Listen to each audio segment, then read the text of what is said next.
તો કયા કયા કંદ છે, સાથે બીજા કયા મસાલા છે? આની અંદર કાંદા, બટાકા, રતાળુ અને શક્કરિયા એ 4 કંદ લીધા છે અને કેપ્સિકમ લીધા છે અને સાથે કોટેજ ચીઝ એટલે કે પનીર લઈએ છે. ઓકે, કેટલી વારમાં બની જાય છે? એને એક પ્રોસેસ કરવાની હોય છે જેમાં મેરિનેશન કરવાનું હોય છે, એટલે લગભગ 1 કલાક મેરિનેટ કરવા માટે મૂકવાનું હોય છે અને પછી એને બાર્બેક્યુને બનાવવામાં આવે છે, જેને ગ્રીલ કરવાનો હોય. ગ્રીલ કરતા લગભગ 8 થી 10 મિનિટ કે 12 મિનિટ થાય, પણ 1 કલાક પહેલા એને મેરિનેશન કરવાનું. આ સ્પેશિયલ વીક રેસીપી છે, it has to be special. અને જે રીતે તમે એક્સપ્લેન કરી રહ્યા છો કંઈક અલગ બનવાનું છે, તો કરી દઈએ શરૂઆત. ચોક્કસ.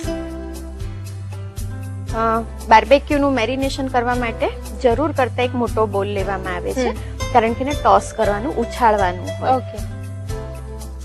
લીંબુનો રસ છે, 5 ચમચી જેટલો લઈશું. લસણ છે જેનો પાવડર હોય એને પાણીની અંદર પલાળી દીધો છે, કારણ કે થોડું લિક્વિડ હોય તો ટોસ થઈ શકે. એટલે પેસ્ટ બી હોય કે પાવડર હોય કોઈ પણ રીતમાં, પણ એને થોડું લિક્વિડ કરી દેવાનું છે. એ પણ 3 થી 4 ચમચી જેટલો લઈશું. હની છે, મધ 2 ચમચી જેટલું લઉં છું. મરી પાવડર લગભગ 1/2 ચમચી લઈએ છીએ. વિનેગર છે 3 થી 4 ચમચી. મસ્ટર્ડ પાવડર છે 2 ચમચી લઈશું. સોલ્ટ છે 1/4 ટીસ્પૂન. ઓઇલ તેલ છે એ 2 થી 3 ટીસ્પૂન લઈશું. તેલમાં કોઈ પર્ટિક્યુલર ચોઇસ રાખવી પડે છે કે કોઈ પણ તેલ ચાલે? યુઝ્યુઅલી સેલેડની સાથે ઓલિવ ઓઇલ અથવા સેલેડ ઓઇલ કે કોઈ પણ વેજીટેબલ ઓઇલ હોય તો એ સારું કહેવાય. ઓકે. એક કેપ્સિકમ છે જેને આવી રીતે મોટા ક્યુબ્સ કરેલા છે. દરેક વસ્તુ ક્યુબ્સમાં લઈશું. ઓકે. એક લઈ લઈશું કેપ્સિકમ. ડુંગળી છે એને પણ આવી રીતની ક્યુબ્સમાં કટ કરી છે. અચ્છા. એક ડુંગળી છે.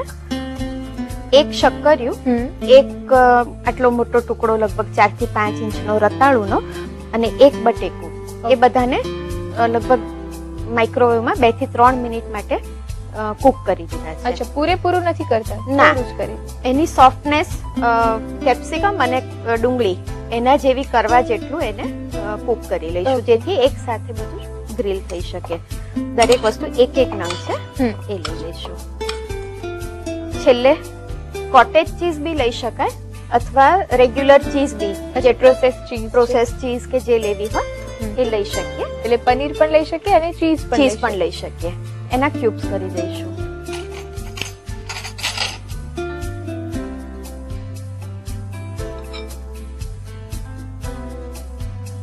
મોટા ડાઈસ કરી છે. હા, સ્ક્રૂમાં નાખતા ઘણીવાર નાના હોય તો તૂટી જતા હોય, એટલે એને મોટા રાખવાના.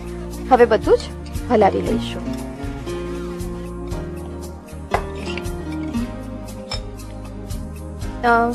મિશ્રણ મેરિનેશન માટે કરવા માટેનું બધું જ તૈયાર થઈ ગયું છે. સબ્જી પણ એમાં નાખી દીધેલી છે. હવે એને લગભગ 1 કલાક માટે મેરિનેટ કરીશું. ઓકે. બહાર જ રાખીએ છીએ કે ફ્રીજમાં મૂકીએ? ના, બહાર જ. ઓકે. મેરિનેટ થઈ ગયા છે. હવે એને સ્ક્રુઅરમાં ભરવી દઈશું. ઓકે. કોઈ પણ ઓર્ડરમાં લઈ શકીએ છીએ. અચ્છા. જે રીતે ગમતું હોય એ રીતે, અથવા જેટલું ઓછું વધારે ગમતું હોય એ પણ લઈ શકાય. રતાળુ લઈએ છીએ, કેપ્સિકમ? હા, રતાળુ પછી કેપ્સિકમ લઈશું. પનીર છે. ફરી એક કેપ્સિકમ મૂકીએ છીએ, જેથી કલર કોમ્બિનેશનની દ્રષ્ટિએ સારું લાગે. કાંદો લઈએ છીએ. બટાકું છે. શક્કરી લેતા પહેલા ફરી એક કેપ્સિકમ મૂકીએ છીએ.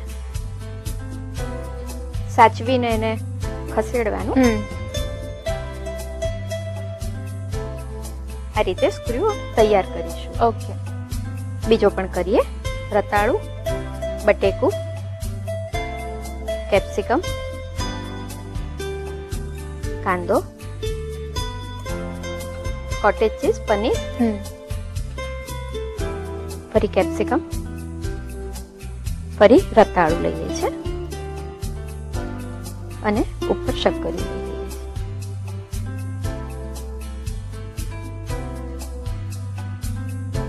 સ્ક્યુઅર તૈયાર થઈ ગયા છે. ગેસ ચાલુ કરી દઈશું. ઓકે, ગેસ ઉપર કરીએ છીએ રેડી. હા, એને ગોળ ગોળ ફેરવીને રોસ્ટ કરતા જવાનું છે. ઓકે, આ રીતે ડાયરેક્ટલી ગેસ ઉપર કરીને કરી શકીએ છીએ. એના બાર્બેક્યુના હવે તો એટલો એનો ટ્રેન્ડ થતો જાય છે કે બાર્બેક્યુ કરવા માટેના જુદા સાધનો પણ આવે છે. અગેઇન ઓવનમાં પણ રોટેસરી સિસ્ટમ હોય છે. હા, એમાં બાર્બેક્યુ થઈ શકે છે. ઓકે, અને કશું જ ના હોય તો પણ મૂંઝાવાની જરૂર નથી, હા, ગેસ પર પણ થઈ કરી શકે છે. પેનમાં પણ કરે છે, આ રીતે ડાયરેક્ટલી હા. પણ કરી શકે છે. ઓકે. કોઈ પણ રીતે રોસ્ટિંગ થવું જોઈએ. આશરે કેટલી વાર લાગે છે એમાં? કારણ કે કંદ લીધા છે એટલે કદાચ થોડી વધારે વાર લાગે. કંદ લીધા છે, કંદને આપણે હાફ કુક કરીને લીધા છે એટલે બહુ જ વાંધો નહીં આવે, પણ તો બી 7-1 મિનિટ તો થશે, 7 થી 8 મિનિટ.